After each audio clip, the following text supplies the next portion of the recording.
stopped by a little, they had a small chili tent cook-off area, and they had 4 vendors or something in there, just ladling booty gas edibles into small bowls for people. And so I get up there and I got me some chili, and they had one place they were saying we got all the fixings, toppings, and this and that. You know, you can put anything on that bitch. You could put cheese, onions, a little bit of GHB, and one place was offering. But I just said, hey, you have pickles? And the guy just, I mean, this guy looked at me. I mean, this dude, he was stirring this big pot of chili. He was just a damn chili witch, you know? And he was just stirring a big cauldron of fucking booty goop, you know? And I said, yeah, do you have any pickles for it? And he's like, you want pickles on your chili? And I was like, yeah, that's what I like. I like putting just pickles on there. And he's like, you want pickles on your chili? I can do it. And it was like he couldn't understand. I was like, yes, sir. And he's like, you want pickles on your chili?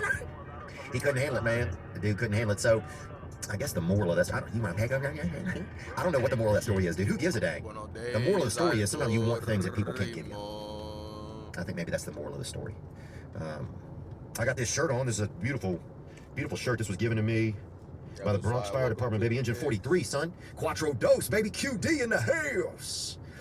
I'll tell you what happened. So I was walking down the street. I'd broken my toe, right? And so when you break your toe, you see everything a lot clearer because you can't go fast. So you go very slow.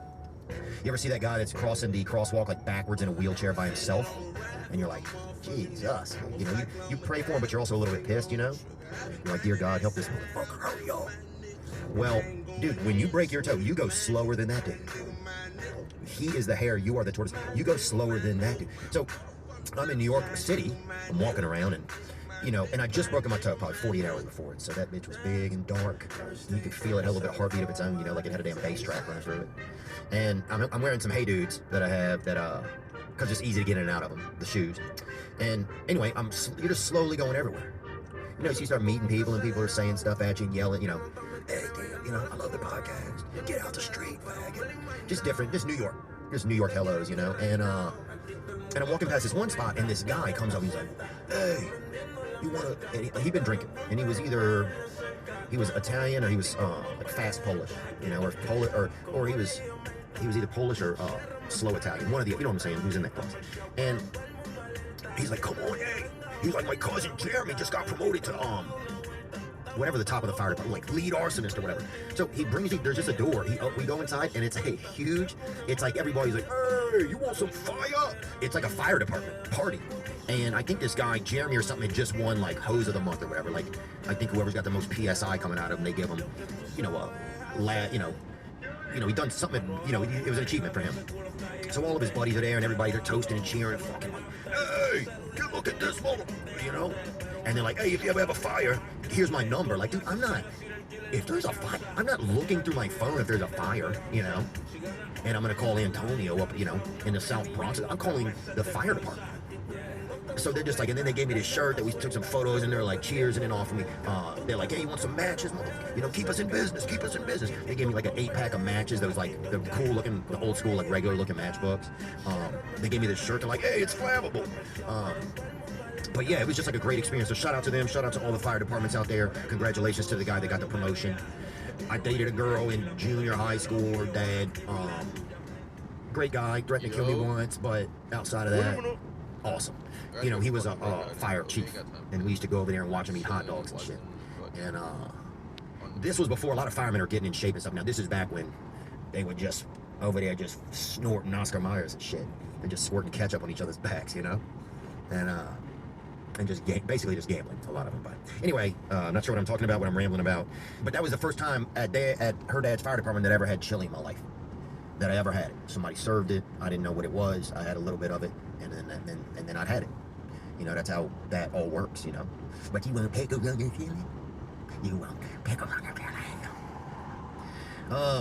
What else has been going on? Thank you to the people that have come out to the shows recently. We've done some dates. We went up to the Pacific Northwest. That was really amazing up there. So, just the way the buildings are, the people, everybody, a lot of people, they look clean up there because it rains so much. You just get cleaned, even if you're just not even if you're dirty. Yeah, we did a huge show in Seattle. That was amazing. I think it maybe was too many people. I know that sounds like a I'm grateful everybody came, but I just never been in a venue, and it was a big venue, right? And I just felt a little bad, like maybe the people, like some of the seats, it was hard to hear. I don't know. I think some of that's just a fear of mine, but I don't think that we will do that again. But it's just a learning curve, and yeah, we had a nice time there though. I got to see my ex-girlfriend. We got to go to the fish market, dude. You go to the fish market. I'd never been to the Seattle Fish Fair or whatever. It's like a little circus or whatever that they have every day, and people come. There's dead fish, and you can look at them, right? And you can eat them. You know, it's pretty Neanderthalic in a way. But so anyway, we go, and Amir K, that's a guy that's touring with me, a great comedian. He like points at the guys running the fish fair, and so next thing you know, they do a thing where somebody throws a fish and somebody catches a fish. And so they let me catch the fish, and I fucking, you know, one toss, one kill, homie. I gripped that bitch, and yeah, it was awesome. I know you're not supposed to spike it after you catch it, so that was, I think, frowned upon or whatever. But I didn't know that, and I've been watching too many of those Gronk commercials or whatever. Anyway, I'm rambling. What else is going on? Let's get into the episode. How about that? We got a bunch of calls that came in from you guys, and I'm going to focus on those today. I got one story. I went to the Grand Ole Opry's 100th anniversary. I'm going to talk about that, and we're going to speak to a miracle today. A gentleman named Matt, up there in Canada, Calgary. He's up there, and he's a miracle, and we're gonna get to have a moment with him. Let's go. Thank you for joining us. Whenever you're down, out in the cold, faithless and dark, your story's untold. Come take my hand and walk there with me. I know a place where we can be free. There is a light shining for you, guiding your way, helping you through. Shadows and gloom are all that you see. We can find a place where we can be free. From the mountaintops down to the deepest shadows. You like pickles on your jelly? You like pickles on your jelly? You like pickles on your jelly?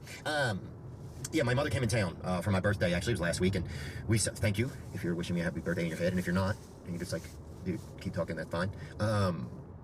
She came in, and they had the 100th anniversary at the Grand Ole Opry, and my mom likes country music, and she likes older country music, and Blake Shelton was hosting the event, and Jelly Roll was going to perform, and my mom likes both of them, and so I was like, oh well, that would be fun for my birthday. I'll see if mom wants to come in, and then we'll go. And so she came in, and we went, and what was it like? We got dressed up, kind of. I didn't do a good job of it. What I wanted to wear didn't really fit once I put it on, and so it was just, you know, I just had to change it and wore a jacket, actually, that somebody had thrown on stage in Montana to a comedy show. I wore that. But yeah, we went over there, and it was nice. Who performed? Oh, Alison Krauss performed. And, I mean, she has the voice of the evening that I heard. A lot of great voices in there, but my God. That was just exceptional. Clint Black, we got to listen to. Who's that other guy? But don't rock, Alan Jackson.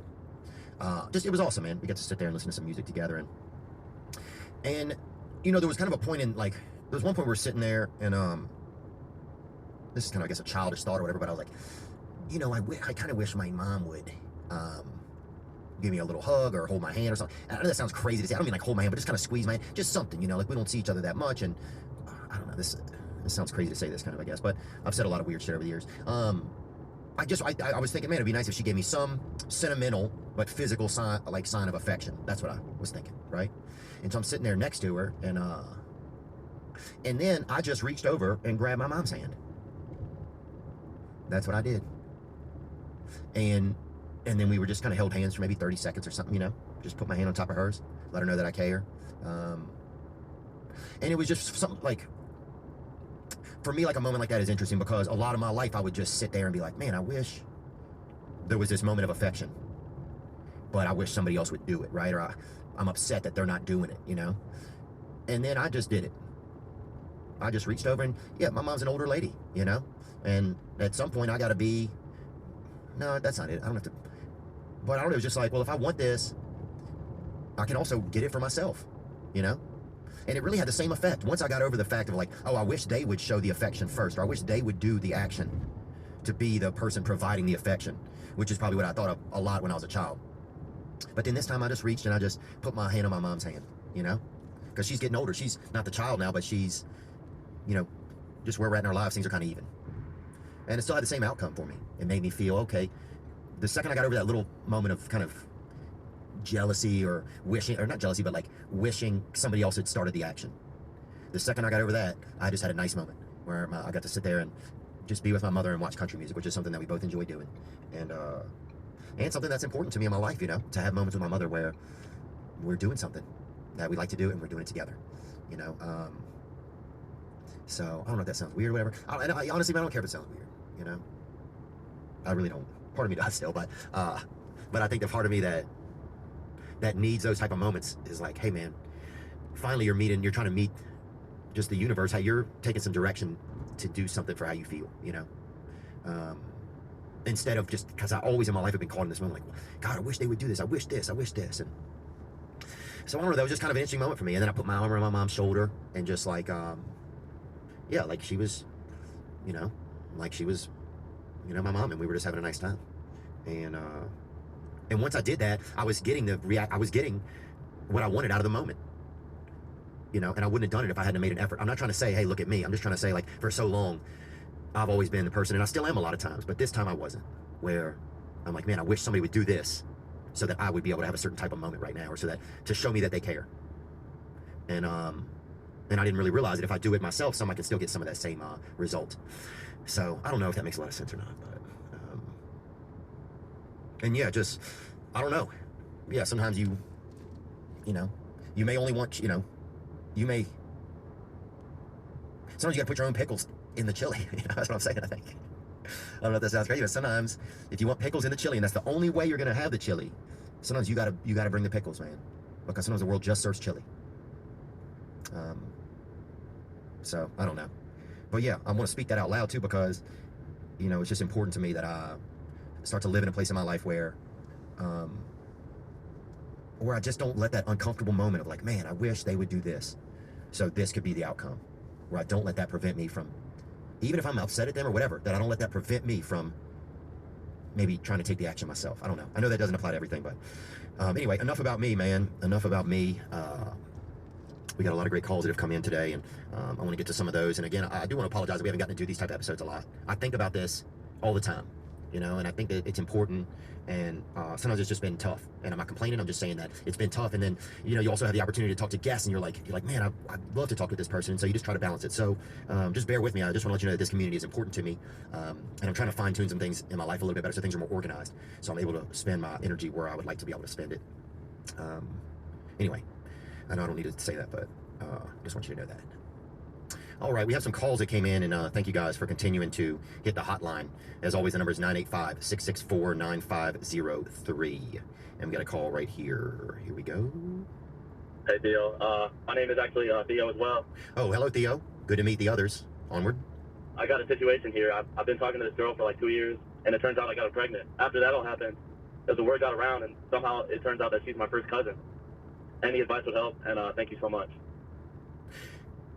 Wow, dang, brother, that's you're gonna be raising a dang lizard, homie. You can't, wow, brother, good golly.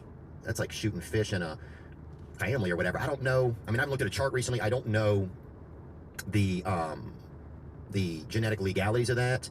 But yeah, I mean, they say, you know, don't pee where, or don't eat where you don't piss where your family is, whatever that old saying is, dude. I feel like you've gone past that at this point, and God, that thing's gonna have, you're gonna need you're gonna need a farrier to come and put shoes on that thing. I'm just chirping you, dude. Look, I feel you. Look, it's having a child with a cousin. I think at the very least it's gonna need glasses. That thing is gonna need bifocals, brother. You know, I mean, you're just playing Russian roulette with your DNA right there. But at the same time, man, I don't want to scare you, you know, and I do believe, I'm kind of chirping you there still, but I believe that everything's going to be fine, you know. I believe that everything is going to be fine. I think monitor the child's gestation closely, make sure it's tracking, you know, make sure that it has everything it needs, because it is, bring it up. Can you have a child with your cousin or not? Oh, that's just a poll. That says 40% say yes. But do you have any information on that? Oh, I should look it up. Who the hell am I even talking to? Dear God, out of my mind today. Can you have a child with one cousin?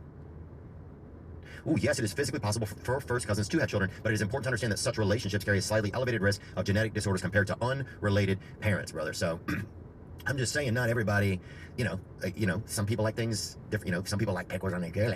You feel me? So it's, yeah, I think you got to make sure that when that baby, right out the gate, put that baby on a damn, let some other people look at it and sign off on that bastard right out the gate, homie. And definitely I would make sure, make sure it doesn't stand straight up when the moon is full and shit like that when it's real young. I'd keep tabs on it. I'd hit a couple high notes near it on the instrument and see if its eyes turn red or anything. But you're just gonna have to keep tabs on it because that's risky. And look, a lot of people have good-looking cousins, let's say that. But not a lot of them are as brave as you, brother. So, yeah, I would just stay conscious of that and recognize you have an at-risk child, hire a night nurse or lifeguard or whatever you got to get. Sometimes lifeguards will work overnight. They're cheaper. They know CPR. They don't know a lot of the shit that the nannies know, but they're still there. Got a whistle. So, yeah, I think just stay safe, brother. And I would back off that type of behavior. If you win this round of DNA roulette, brother, I'd leave the rest of the bullets in the chamber, baby, when it comes to family. Let's take another call here. And thank you to the last fella, Theo, actually. Dear God, I didn't even realize that. Man, and look, hey, bud, I can't tell you, to be honest with you, if I'd had a really good-looking cousin. TBD, homie. So, the Lord don't give you what you can't handle, But I'm just saying, yeah, just get out, just meet somebody else. Meet somebody. Because if you're dating your cousin, you're not even getting out there. You're not even getting out there. But maybe you're getting married to your cousin. I don't look, brother. I don't know. I would ask probably a state official or somebody. I would ask a pastor about this one. But yeah, let's get back to this call that came in. Hey, Theo.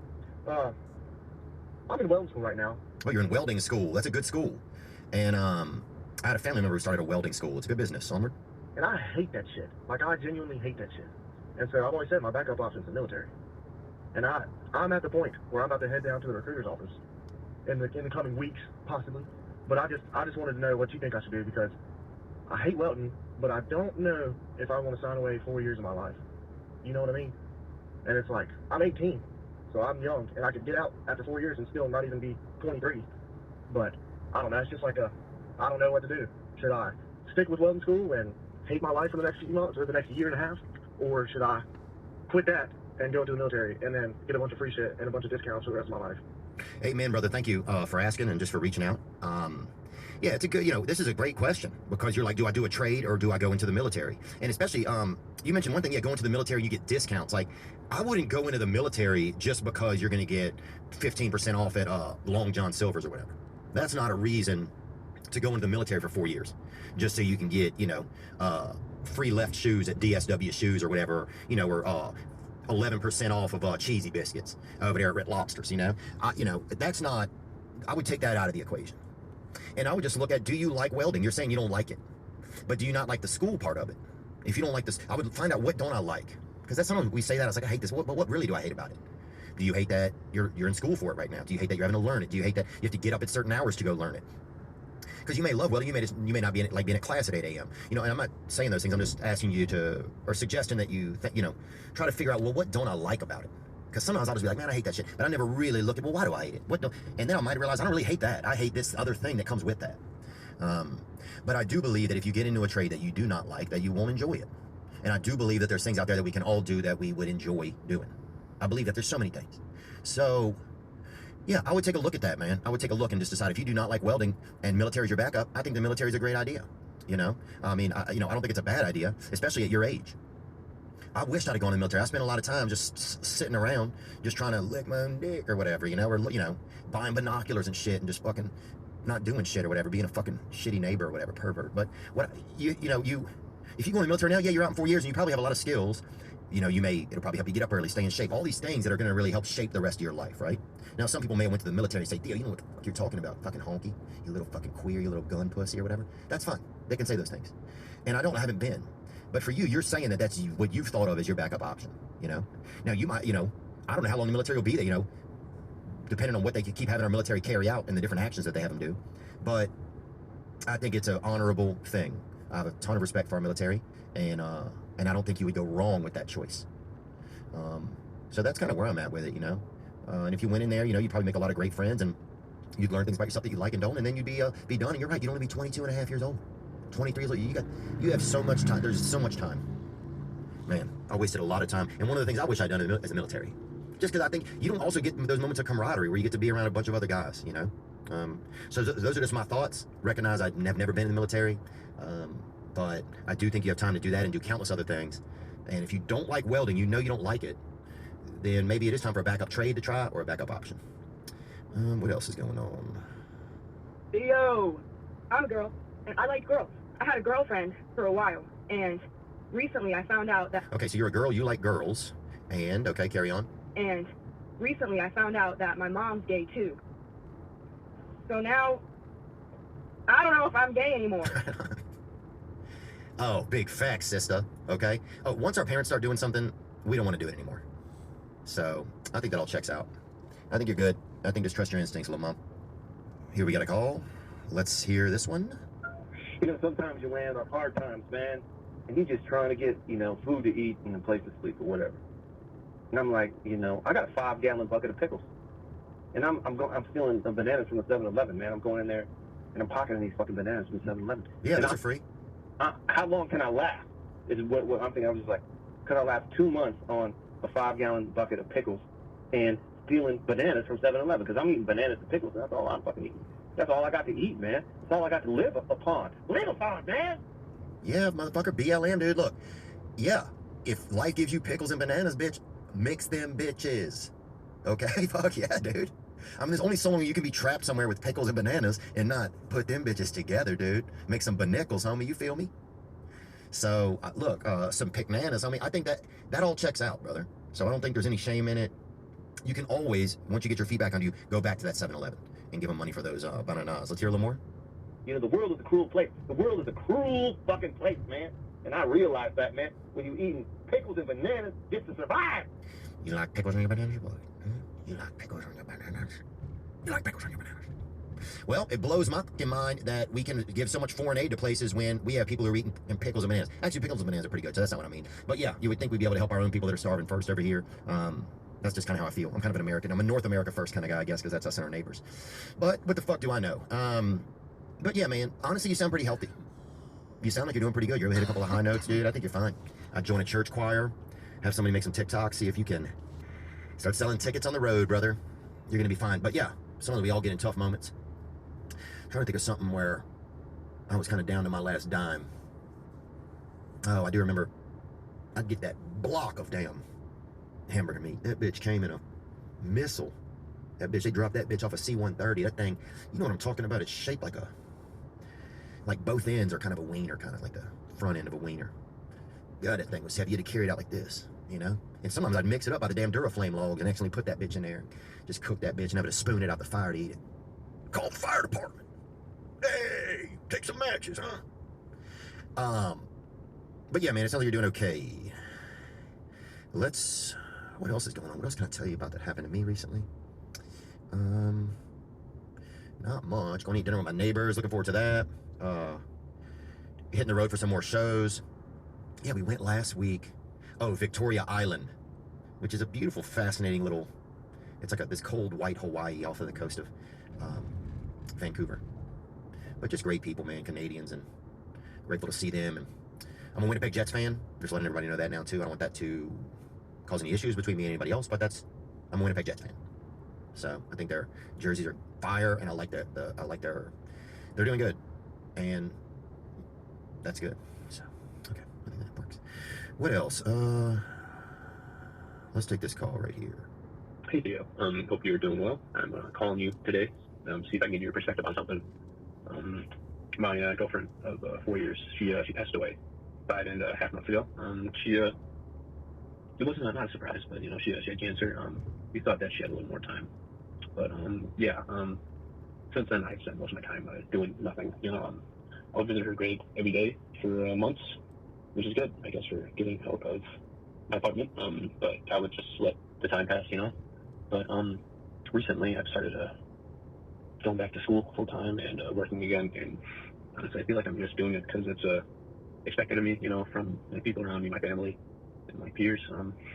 So maybe some people just expect me to move forward pretty fast, but you know, I don't want to, you know.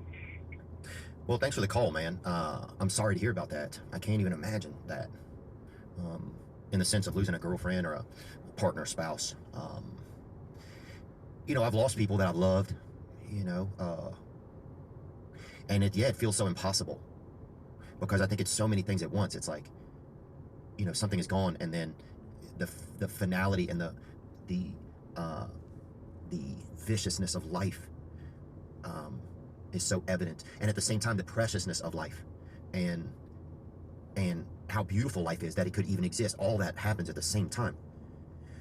And then it's not even about us, really, because they're the ones who life has ended. So there's probably sometimes feelings of guilt that I had, of like feeling bad that's I'd lost someone, you know, or not being able to separate the feelings into, okay, I'm in pain, or I miss them, or I'm just loathing in my own sadness, I'm getting into self-pity. Like, all those types of things happened, I remember, for me at the same time. And for one, it's just so much. And for two, it's hard to organize it and to even start to think and decide which feelings go where. I'd rather just sleep. I'd rather just hope that this goes away. I'd rather dream. I used to do that a lot. When my dad died, I would just try and dream a lot, because I felt like if I was dreaming, maybe I had a chance to like see him, or that my feelings could be different, or I could be living a completely different experience. So I think a lot of it is normal, and I bet it's hard to get back into the flow of something when you've lost like a partner, because you probably think a lot of your life as having that partner there with you. And I think even if you're doing something, just even if you don't feel it, just have the practice of it until your feelings and your emotional wellness catch up with your actions. Because one day they will, you know, and you'll be glad that you had started doing these things. Yeah, I don't really know what to say, man. Just appreciate you, like, just telling us what's going on. Maybe some people could call in, actually, and share things if you had some experience with the loss of a loved one. And I would say a wife. Because this is a man calling, I believe. And so if you lost a wife or a girlfriend, you know, and they passed away, and if you have just maybe some experience with that, if you could drop a call on the voicemail 985-664-9503, we will come back to that on our next solo episode. I don't know when it'll be. It'll be within the next month, but we'll come back to that and see if we have some answers. Maybe we can get some suggestions from other people. But yeah, man, I hate to even leave you on this call. Yeah, life is just, sometimes it's just a lot of freaking pickles in your chili, isn't it? Love you, brother. Let's take another call. It's hard to say when somebody's going through something like that. You know, but that's just also the oddness of the world. It just keeps moving. You can't stop it. The world doesn't have any handlebars on it. Time just doesn't have any. It doesn't. You can't get your hands into it. That's the most painful part sometimes of everything. Let's take a call here. Hey, Theo. I'm having a really hard time right now. I'm 16 years old. I don't have a job. Nothing. I got my girlfriend pregnant. Okay. She just turned 18 actually not too long ago. And I'm just kind of in this moment where I don't know what's coming for me in life. Like, I feel like I failed myself because I made stupid adult decisions at such a young age. And it hurts me really bad. And I honestly just don't know what to do. I'm kind of in this, like, moment where I feel like I failed everybody around me, including my parents, and I'm just not going to be the dad that I'm supposed to be. And I'm just scared. I'm just looking for any advice. Well, at least she's not your cousin, brother. I'll start right there. And people can say, well, that's cool to be joking, but hey, one less thing the guys got to kind of think about right now. No, man. Look, first of all, the fact that you're calling even to talk about this shows, I think, a level of maturity that is a lot of people wouldn't do. So, right? You're curious. You're looking at what's going on. You're evaluating where you're at, and you're like, well, I want to get to a place where I feel either confident about this or I have some support in this. So how do I get there? Well, I'm going to reach out to other people and see what's going on. See if I can get some thoughts, some suggestions, even to somebody to listen to me. Yeah, that's young to be out there gunning like that, you know, just to be rooting through some trap out there with no visor on, daddy, you know, with no hoodie on. Yeah, but that's the world we're in. So I wouldn't be, you are where you are. You can also look at it as that God has gifted you guys with an opportunity.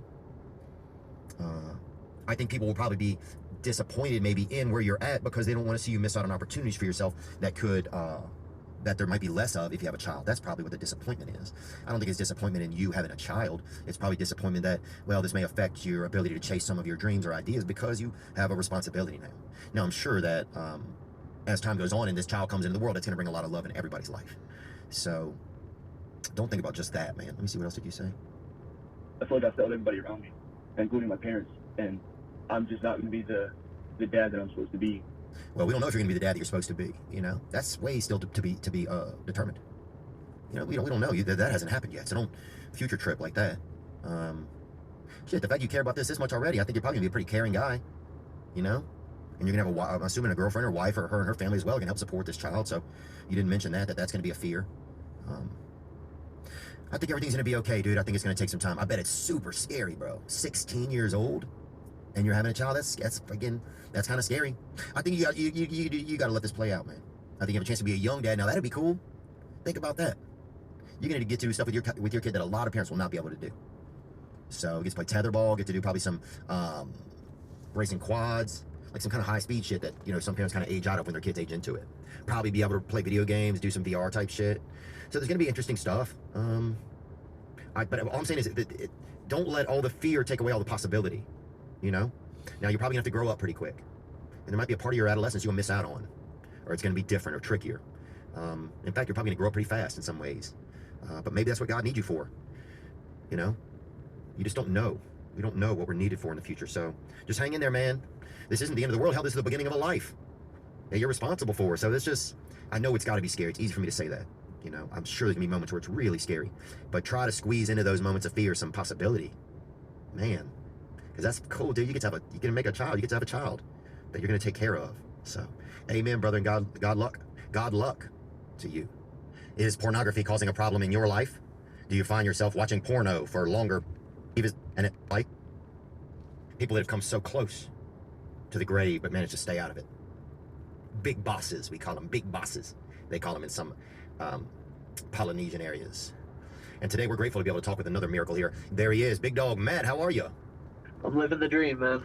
Living the dream. Amen, brother. Yeah, we love to get to talk to people who've had miracle experiences in their lives, and I just really appreciate your time today. How do you say your last name there, brother? Tyberg. Mateus Tyberg. Oh, this angle makes me look so fat, but that's okay. Oh, that's fine, man. My sister's fat. And that's perfectly fine. Mateus Tyberg, where are you located, brother? I live in Calgary, Alberta. Oh, yeah. Yeah, a lot of good people up there eating steaks and just, what are they doing? Mining for gold. Is that the gold area? Gold, oil. Yeah. Memphis gold. Memphis gold, yeah. Now, you've had quite an experience in your life. I've heard that you've had a couple miracles kind of occur in your life. Can you kind of take me through, like, some of that situation? Yeah, how did it start? Well, there's so many different situations. I mean, I've been at a party where I seen somebody that jumped me before, so I told him, let's run the fade, or just apologize to me. And I guess he didn't want to do that, so he ended up chasing me, and I tripped, and I got stabbed 10 times at once. Oh. Lost 2/3 of the blood in my body. My God, brother, I'm sorry to hear that. Thank you for just telling us about that. It's 10 times. That's a lot, Tommy. Do you feel like that was a lot? Really, You feel like it was too many? Like, how did you? honestly, you can't feel it because all of your nerves are on the top of your skin, so it just feels like you're getting punched, but you're bleeding, you're leaking. Oh God, brother. And if 2/3 of you is gone, what do you do at that point? Were you able to call the authorities, or what do you do? Oh, one of my buddies was on the phone with EMS and Snapchatting it. He was Snapchatting also? Yeah. Oh, dark times, but you got to make content, you know? Yeah. And which hole do you plug? Say you have 10 stab wounds, I guess they're referred to as by the government or whatever. Do you plug one up? Do you pick the most kind of active one? What do you do there? Honestly, you don't really know what to hold on to, man. It was more or less my stomach hurt, so that's why I was holding my stomach, but I was half dead by the time I got to the hospital, so. Did you pass out? Oh, yeah. Wow. And did you have any experience? Do you remember anything when you passed out? Like, did you? I just remember, because I was on Xanax, too, so I woke up in the hospital, and then, yeah, I woke up in the hospital, and then apparently you're only allowed 2 visitors at once, and 8 people come at once to come visit me, so then they kicked me out of the hospital like 3 days after it happened. Because what, you guys were partying a little too much or whatever? Yeah, pretty much. And were you allowed to drink in the hospital or no? No, I wouldn't drink. They were just mad because all my friends showed up at once to see if I was okay. Wow, man. Yeah, a lot of people don't live through something like that, man. No, I've been hit by the C train. The best one is. Wait, hold on. What? You got hit by a? Well, what happened is my buddy knew this foreign exchange student. He gave money to these guys to try and buy him a pack of cigarettes. Mm-hmm. These guys are like 30 years old, and they just told him to fuck off. We're keeping your money. Mm. So I decided to go up and punch him as hard as I could in the head, Mm-hmm. and I didn't realize the police are there. So I'm getting chased by this guy's buddy with like a foot-long knife. I keep looking back, still getting chased by the guy with the knife. Then I look back, it's the cops chasing me. So I'm at one end of a semi, and the cop is at the other end. Of a semi-truck? Yeah, we're playing peekaboo to see where to go. I'm wearing a bright red Chicago Bulls jacket, and I'm freaking hammered. So, dude, that's a fresh outfit, baby. Scotty dripping, huh? Yeah. And what happened was I ended up getting arrested for assault. I got bail 2 weeks later. I'm at the same train station that I punched the guy at. I'm hammered, standing on the platform, and then I get sucker punched in the back of the head. And oh, who is it? The guy stole that kid's $20. Nah. And then he just ended up pushing me like that, and I fell onto the train tracks, and the train was coming in. So I didn't know what to do. I just threw my body above the yellow line, and it caught my legs and dragged me like 15 feet. And it like ripped my shoes off, ripped my pants in half. Oh Damn, God, it's a pervert basically. Yeah, Who knew pretty much. yeah, who knew that train was a pedophile also? That sounds like a bit much, huh? Dude, that's insane, man. So, were you drunk or were you already impaired when the train hit you? Or what kind of condition were you in physically just at that point in your life? Oh yeah, I was an everyday alcoholic. We would all the boys would meet. But I got this question though. Sorry to interrupt you there, but what kind of train driver would hit a drunk guy? Did you ever speak with the driver? No. Well, the thing is the C train's moving so fast, right? So it's coming to dock into the station to let everybody off. Mm-hmm. There's nothing he really could have done to. I don't know. You can see a white dude most of the time, you know, no matter what's going on. But damn, Yeah. brother, I can't believe that. And so you were stabbed 10 times. You've been hit by a train, but God had more in store for you, didn't he? What else happened? The biggest one was the balcony, because I ended up buying some cocaine that wasn't all cocaine. Oh, so yeah. there was meth in it. Oh yeah, right. Them moguls got some bounce to them, huh? Shit, man. Every time I look through the little hole in my door, there'd be 4 people outside with weapons trying to bust in. That's what I would see. I'm dragging the couch. Like a diorama kind of. Yeah. I'm dragging the couch with the landlord on it to the front door to try and block it. Damn, brother. He told me to go to bed, so I went to bed and woke up. All I could do was get a glass of water. I looked through that peephole in the door, and the same thing. Looks like people with guns are trying to bust in the apartment. Man. So I tried to go from my balcony over to the neighbors, and I'm on the 7th floor. So and who are the neighbors? Can we let's who are they? There was nobody even in there. That's why I was trying to get over to the thing. And how far is that? Is that a jump you're trying to make, or did you have a kind of a rope set up or anything like that? Did you have a little trebuchet, anything? Shit, like if you reached across, you could pass a beer to your neighbor, so it wasn't that far. Okay. I just kind of was trying to leapfrog over. I know it's kind of stupid, but when you're fucked up like that. Oh, it's a great idea. I mean, here's the thing. People don't realize that people that are wasted have done amazing things. You know, one of the guys, have you heard of Lewis and Clark? Yeah, I think so. One of them was an addict, and they discovered like a third of the North America. So you can't always beat down on addicts. But so take me out there. You're on the balcony, you're high on cocaine, and what is your plan is to make that leap over to the other balcony? Yeah, and then the shittiest attempt ever. Was it windy? Was it windy? Yes, it was, yeah. Brother. Big Matty, dude, taking on the freaking Boreas twins, brother, taking on the jet stream up there, 7th floor Matty, one shot. And how do you make that leap, dude? Take me through that. Are you wearing shoes? At first, I stood up right on the thing and held my hand on the wall, but I was wobbling. Yeah, on the rail of it. So then I was wobbling, so I was like, oh shit, I'm gonna fall. So I like crouched down to try and like leap like that. Oh, you get some build up a little bit of energy or whatever. What is it called? Potential energy. You crouch down. Yeah. Yep. Yeah, leapfrog my way down all the way 70 feet. What happened? Did you bounce off the rail, or did you even hit the other balcony? Oh, I didn't even hit the other balcony. I'm sorry, dude. I started to laugh at the glitch in the audio. Yeah, no, it's all good. It's pretty. I laugh about it, dude. Man, you play stupid games, you win stupid prizes, you know. Yeah, but that's one way to look at it, man. But I think another way to look at it is that you're a miracle. You know, a lot of people do not get to live through stabbings, through train hittings, through falling. How far did you fall? 70 feet. Okay, and take me. Jesus Christ, that's a lot. And take me through some of that. Like when you first once you first realized you're not going to make the first balcony. Were there lower balconies you could have grabbed? Not because damn, you fall so fast. I was 200 pounds at the time, and if you weigh 200 pounds and you go over 50 feet, you go terminal velocity. Really? So I hit the ground going terminal velocity for the last 20 feet. Big dog went down, brother. God, dude. And so, what were some of your thoughts during that? Did you get into a certain position to absorb the impact, or were you just kind of like were you praying? What was going on? When I fell down, actually, I seen like some people on like the 3rd or 4th or whatever floor it was. They were outside smoking on their balcony. Oh, that's pretty cool. I hit the ground. They look over at me, and I tell them to bring me some liquor because I know I'm going to the hospital. I can't move my damn body, and I was an alcoholic at the time. Wow. So, God, dude, who survives that, brother? I don't know, man. I've honestly almost died even more times than that. Like when I was a baby, I fell into a motel pool while my parents weren't there, and I was drowned, pronounced dead, and I came back. So, yeah. Well, you must feel like God wants you here for a reason, brother. Yeah. What do you feel like that is after all this? I mean, that's countless times you've escaped death, man. You know, forced to swim as a baby, train hitting, stabbing, or high amount stabbing, 70-foot fall off of a balcony. Yeah, I've been stabbed other times too. But I think, right, I understand what you're getting at, but I think what do you feel like do you feel like you have a bigger purpose? There's a reason a lot of people are not able to go through all that, man. You understand that's pretty miraculous. Do you understand that? Yeah. Amen, brother. And how are you doing today? What's your physical state today? I'm a tetraplegic, so I can't feel or move anything chest down. I can move my arms, but my fingers are stuck like this. Oh yeah, kind of like Muhammad Ali or whatever. Yeah, but at the end of the day, I don't ever complain about it because, man, I'm the one who wanted to do coke, and I can't blame that on somebody else. I mean, yeah.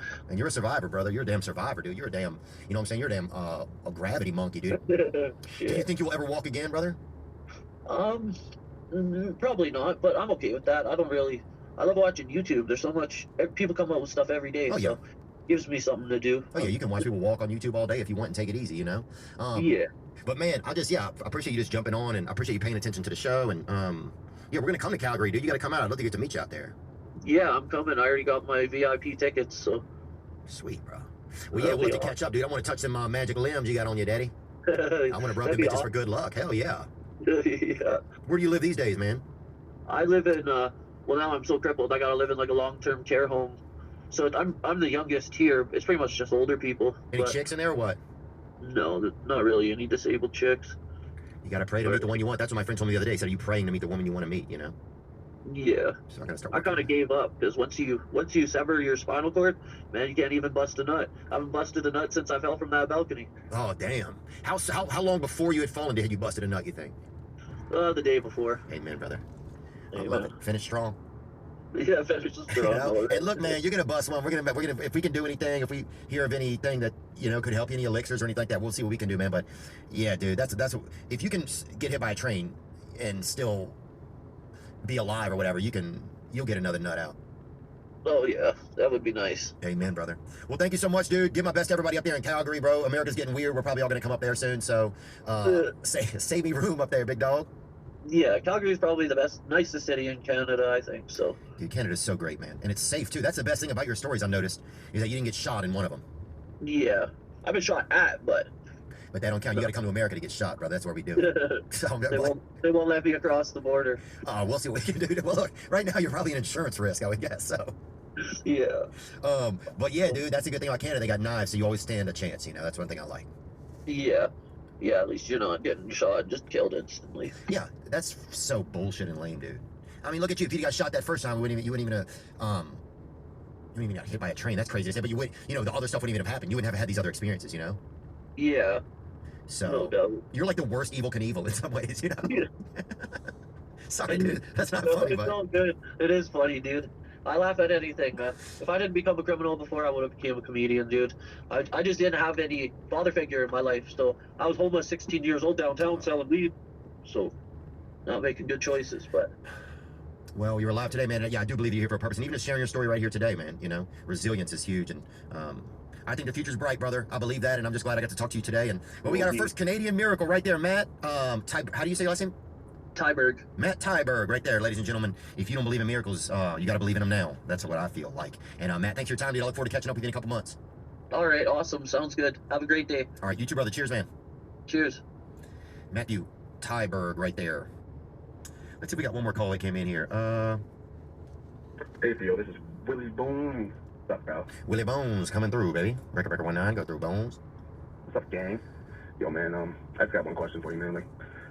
I'm dealing with active addiction with, the blow or whatever, but... Yeah, doing cocaine, brother. I hear you. What's going on? And I'm just want some tips or some advice, man, on how I can keep this shit. If that problems, man, I say I'm gonna stop, never do. I'm sure you went through the same shit there, but... Well, thanks for calling, Willie. The only things I know about this are I don't think you can quit cocaine without quitting alcohol. That's, for me, that's what I've seen. I'm not saying that's everybody's case. That's for me. For me, that's what I've seen. And then, let me think about what else. Yeah, I think you have to get in recovery. Now, if you're pretty bad off, first you need to go to a detox. And then once you're clean, then you need to get into a recovery program. Maybe a 30-day or inpatient, or then start to go to Cocaine Anonymous or Alcoholics Anonymous meetings with a friend. If you don't like Cocaine Anonymous meetings, I suggest Alcoholics Anonymous because there's more meetings and it's the same thing. Cocaine and alcohol aren't the same thing, but addiction is the same. So if you can apply the same principles, and you can talk to a sponsor about doing that. I wish I had some other cure for you. That's the only thing that I know that's ever helped me. So I wish you the best of luck, man. It's scary. You know what I realized too about drugs? For me, I was just too much of a pussy to do them, really. Some people could get all fucked up and have a blast. I couldn't do that. I'd get all fucked up and squirrel away. I'd hide in your fucking mailbox, bitch. UPS boy. I'll hide in your cousin's ass, boy. And take everybody's temperature in there, dog. Praise God, man. Thank you for calling, brother. And thank you guys again for all the support. We may add a few more shows to this tour. We're almost done with it. And I just want to let you know that. And thank you to everybody that's come out. I can't even believe it. What else can I update you on? Oh, we're figuring out some of our stuff with the foundation and what we're going to do. Been doing some calls with different people and just figuring out how to like make a positive difference in the world or in our community, starting there. So that's something that's exciting. I want it to be in the recovery. We've got new merch. We've got these Onward hoodies. These are my favorite type of hoodie that we've ever used. The template, the material, the style of it. I think they'll be your favorite as well. We're going to try to focus on making sure. I don't know. Oh, damn, son. Yeah, I could just. Sorry. No, don't be. I like it. I haven't heard it in a while. I saw you stretching. I feel a little bit with it. What I saw. Yeah, you did. You got to stay limber for all this sitting we're doing.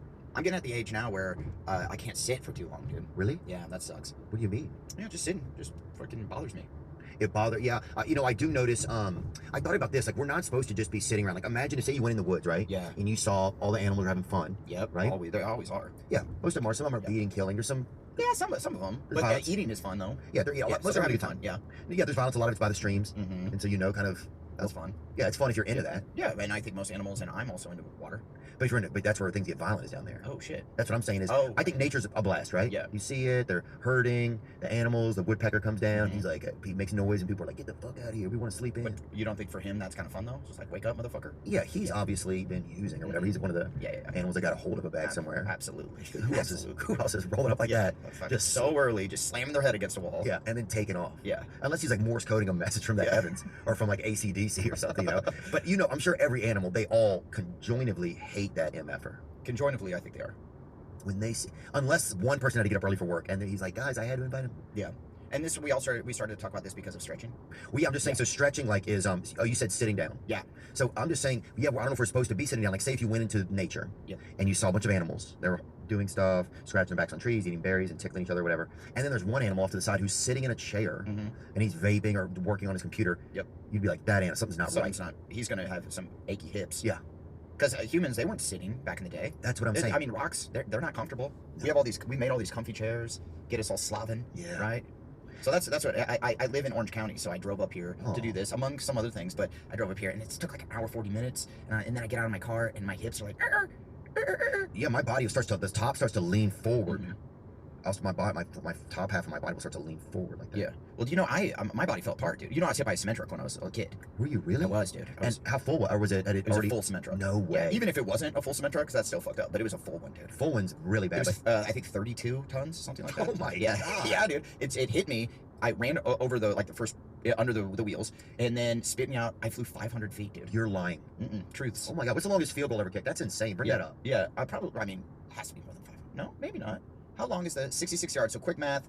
I think that's 1,000 feet. Quick math. No, what is that? 188 feet. Oh my God. So that's like more than double. Yeah. Wow. Oh my God. Wow. What did you land in? I skidded up the street or down the street, however it goes. And I was hit in one county, and I landed in another county. Because the street was like the dividing line between the counties. Still counts? Yeah, still counts as a cool factoid. And is this the style you got hit by? What'd you get hit by? Yeah, it was a similar style. Yeah, so I got taken under those wheels. Those Peterbilts are nice, huh? Yeah, that's a solid truck. And now what happened? Were you, because I have a friend who got hit by a train, right? Mm-hmm. And he's doing... Not as funny. Oh yeah, I agree. Yeah. He was doing great. He was listening to, I think, Alanis Morissette or something, walking with his headphones on. Yeah. And he's like, isn't this ironic? Yeah. Yeah, well, don't you think? Because it's like craziest listening to my song, getting hit by train. The craziest thing was he'd been listening also to Train earlier. See, that would actually be ironic. Yeah. But I think, that joke only works if he had been listening to Train earlier. Yeah, we dialed that one in. Yeah, we did a good job. But yeah, you believe that they're noise canceling, and then you're like, no, they're not that noise canceling. He couldn't hear a train coming. That's wild. But it's effective. Is all I'm saying. Those heavens are effective. Yeah. So you're walking. Where are you when this happens?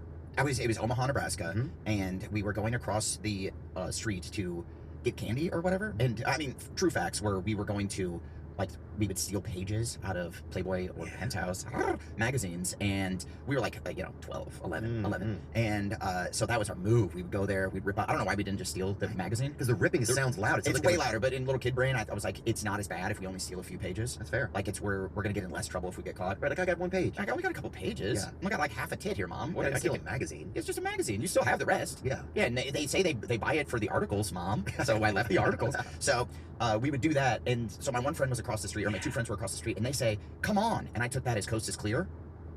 coast wasn't clear. Oh. Yeah, 3 cement trucks are going up the hill as 2 are coming down, and I couldn't see the other side of the street. It was like the suburbs and new houses were sprouting up all over. So 3 were coming up, 2 were coming down. He yells, "Come on!" I'm like, take his word for it. Walked out behind the 3rd cement truck. Boom, bam, hot damn. Did you even have a second to see it, or you were just lights out? I don't remember it. This is all what people have told me. My friend could have thrown me in front of the cement truck for all I know, but I don't think so. Danny Hendricks did not try to murder me, I don't think. So Danny? yeah. Or Denty? Or Danny? Yeah. So sounds like you have to me. yeah, maybe. I don't know him. Maybe. I don't think so. He's a good guy. But What does he do now? I mean, dude, I don't know what he does right now. Danny Hendricks, there he is. Wow, great job, dude. Staffy ninja. Helps medical labs locate and attract exceptional talent. So that's, he's got a real job. That's cool. He's got a nice smile. Yeah, he does. Yeah, Very nice. Yeah, he's a handsome guy. He's got. Well, he didn't have to put his smile back he's got, together off of a street curb either. Yeah, that's true. Like I had to cobble myself to get back together. But yeah. So from that, all those injuries, and now like my body's just all fucked up. Well, how long were you in the hospital for? I was in for like a month and a half, but then I had like 24 surgeries within a short. Dude, my legs are all fucked up. Look at this. It looks like uncooked chicken. Can I show you? Yeah. Does it gross you out? No, it's okay. I can see it. Okay. Wow. Okay. That's a real deal right That's there. a flat. Yeah, that looks like some uncooked chicken meats. Damn, homie's got a flat on there. Yeah. And is that wow, can I touch that? Yeah, touch that. Oh my god, that's magic. It's really smooth, right? This is what like older Wow. ladies, this is what they want their skin not to look like, but to feel like. Yeah. Right? Touch it. Oh, that's off-road skin. Yeah. But that's kind of smooth, right? Yeah. Touch that again. I don't think you're getting Let me touch the underside. Yeah, get the underbelly of it. I Wow. can't feel that. The underside tickles Yeah, me a little yeah. touching it. I can't feel that. You can't really? No. So a lot of nerve damage. Like, was that thing just hanging on? What happened? Because that looks kind of Yeah, rekindled. both. Like, it looks and like then this side isn't as okay. bad. That one has a dip in it. Looks Yeah, like. this is because this is like the actual muscle, and then it dips here. Oh my god! Yeah, You know what it reminds me of? That Body Wars thing that comes to all the exhibits. You know, Body World. I think it's called Body World, I believe. And it's also Body World is pretty incredible, man. It's kind of fascinating. There's one where they spliced a pregnant person. You have to. Right. Oh, you have to I mean, splice a pregnant person. That's a new way to do a gender reveal, I think. But the exhibit is set up so that one starts at the skeletal system. It's an exhibition showcasing human bodies that have been preserved through a process called plastination and dissected to display bodily systems. It opened in Tampa. Oh. Which is, I wouldn't have expected that. Tampa, they allow a lot of stuff. Yeah, but it seems like it seems like a thing that would sprout up in like Boston. Like some Harvard people were like, yo, let's start up this thing. Right. You know, Tampa doesn't feel like it should. That's a good point. Yeah, you know, but They may have good for wanted, them. somebody wanted in a lawsuit. I think it probably had to start in Florida, maybe based on legalities or something. Yeah, it was a divorce. Yeah. Yeah, like Somebody someone's like, wanted well, I'm keeping the exhibit. So that idea we had, I'm keeping that, and I'm running with it. So the exhibit displays internal organs and organic systems, body stage and active poses, and fetuses in various stages of development. it opened in 1995. Guess when I was ran over, dude? 1995. You're lying. Oh my God. Maybe they read about me in the paper and were like, hey, I have an idea. Yeah. Let's take the show on the road. Let's take it on the road. It's a hit. Dude. Yeah, I wonder if I won't shut up about getting hit by a cement truck. I hope I didn't retell that story. It's fascinating, Yeah. man. No, I don't think so at all. And here's a little bit of Real Bodies exhibit, and you just get to see the texture. That's what this reminds you of. You have a very kind of beef jerky from the knees down. But smooth. No, it's nice. Yeah, it's not a hard jerky. Well, it just also seems, you seem strong. Thank you. Do you think your legs had to be stronger after this? Because it was a ton of physical, like years and years and years of physical therapy. And what sucks now, dude, is I'm back in the physical therapy grind.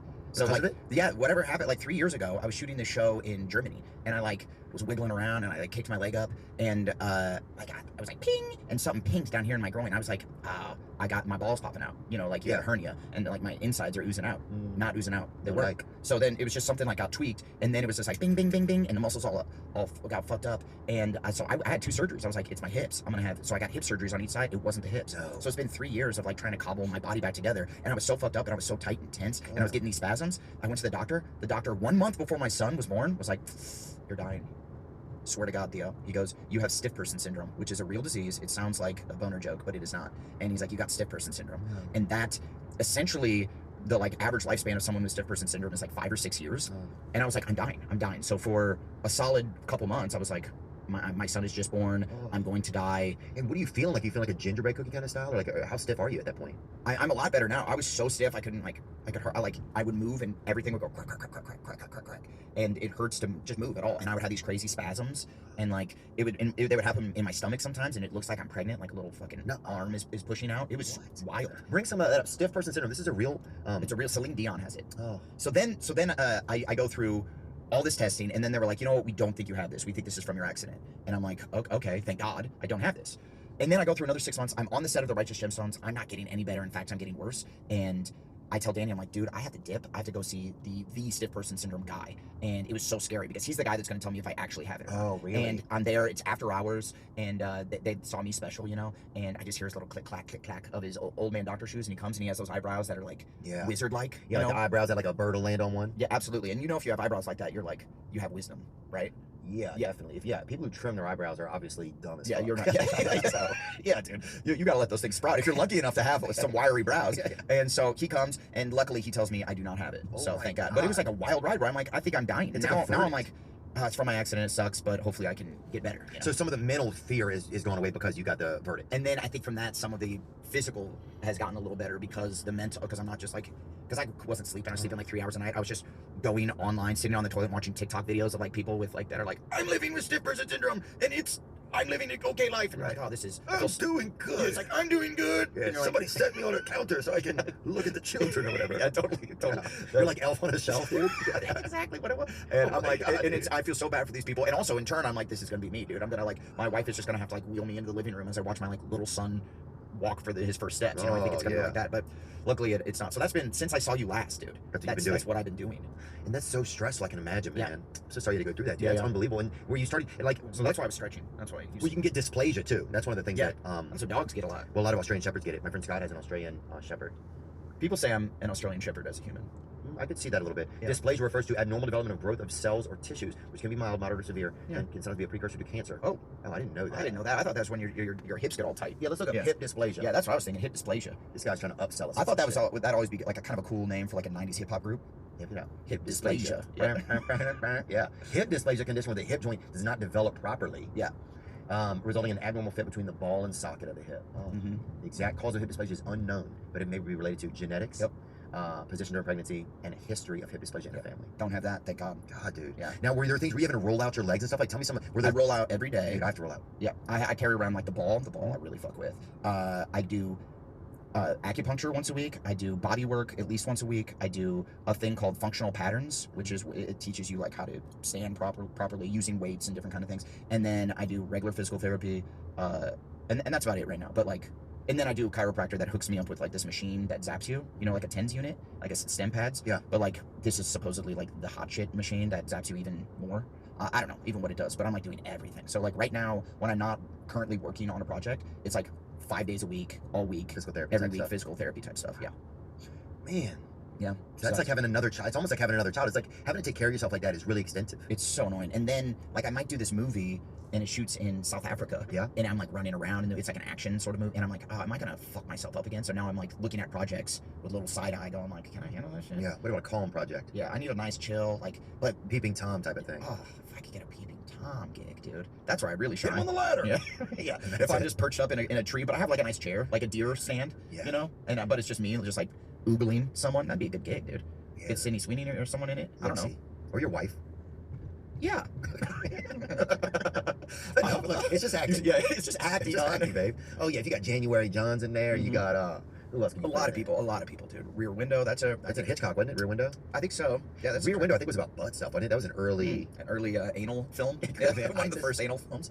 I think it was about proctology. It was like a proctologist. Oh, was it? Oh, I didn't know. A proctologist can't get his act together. Yeah.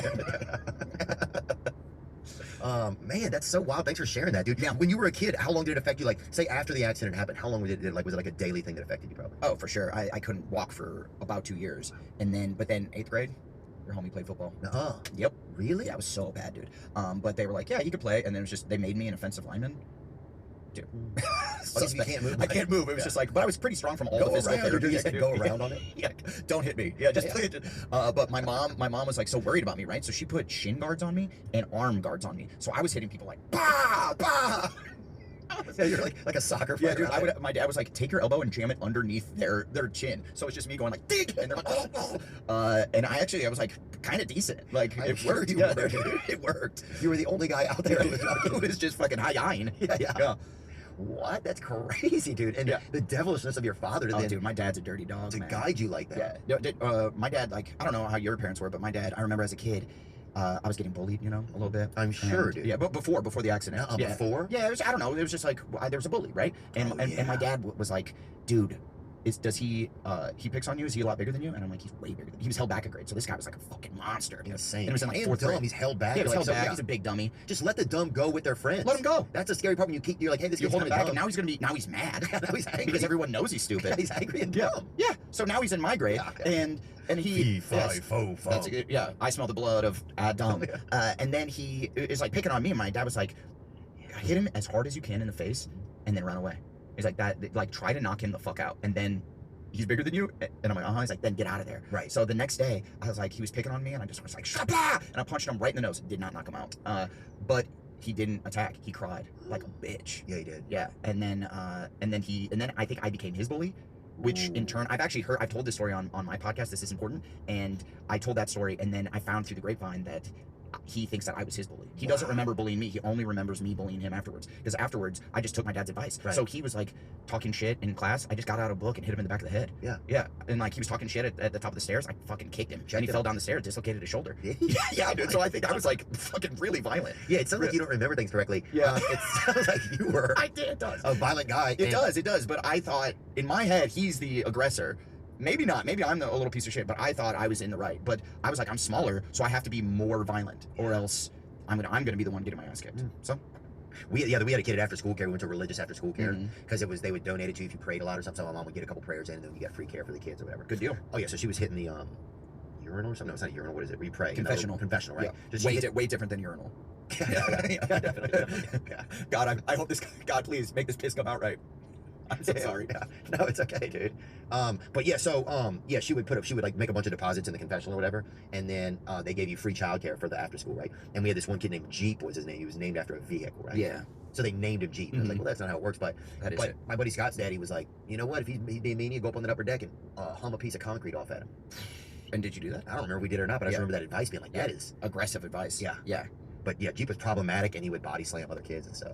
Yeah, it sucks, dude. Yeah. So, But everybody had a bully, man.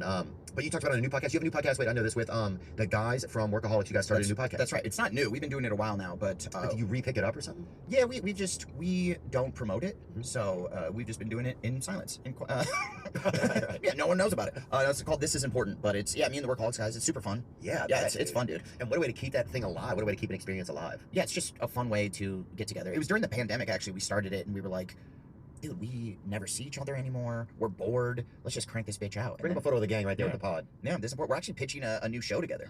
Yeah, Really? so the boys might be back. Dude, Yeah. that's so cool. Yeah, we're What a great group you got with too. yeah, it's there's- fun. It's rare that you have a show, right? Like Workaholics, which was such a hit, and then you now get to have an experience where you guys are still kind of together, even Mhm. podcasting, right? Mhm. And with Gemstones ending, what's it like when something like big like that ends? Like, what's it like when a project that you've done for a few years ends? Like, I know even just doing a small movie that it was like the last day. It felt like the last day of school. And it was like, and we were kind of close, but it only been maybe 30 days. But this is years of your life. What's that? Dude, it's way different. Like a movie, doing movies is so fun, right? Like it's a lot of work, like way more work than people think. They think it's all glitz and glamour. It kind of sucks. It's a nightmare. Yeah, it's a lot. It really is a nightmare. Yeah. It's a living. You're up and you're down and you're up and you're down. You're almost like a zombie that has to do some stuff. I love it though. I love like putting all the little pieces together, and you feel like you're the quarterback of a football team, and the whole crew's working together, and everybody's working for one common goal. But then when it's wraps, a movie, you really only spent like 2 months together or however long, and so it's like saying goodbye, and it's it's difficult because you made friends with some of these people. But then on a TV show, it's years and years of your life, and you really form like real friendships with some of these people. So I like that better in the way that you're like some of these crew people I'm going to know for the rest of my life.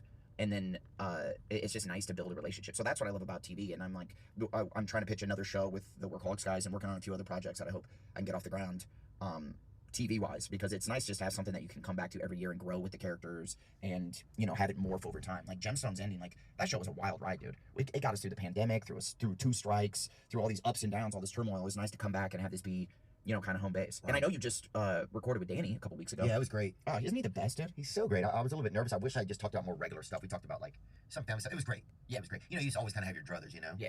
But I didn't know. I had no clue what he was going to be like. There's not a ton of stuff out there about him. Well, he likes to be mysterious, And it's good. He does a great job of it. And he was talking about how like by not having social media and all that kind of stuff, it just keeps him. It lets him have his brain space for himself. He's like, you have to have time to be kind of just where your brain's not doing anything, And he's so good about like doing what he does and not feel. I think it's so.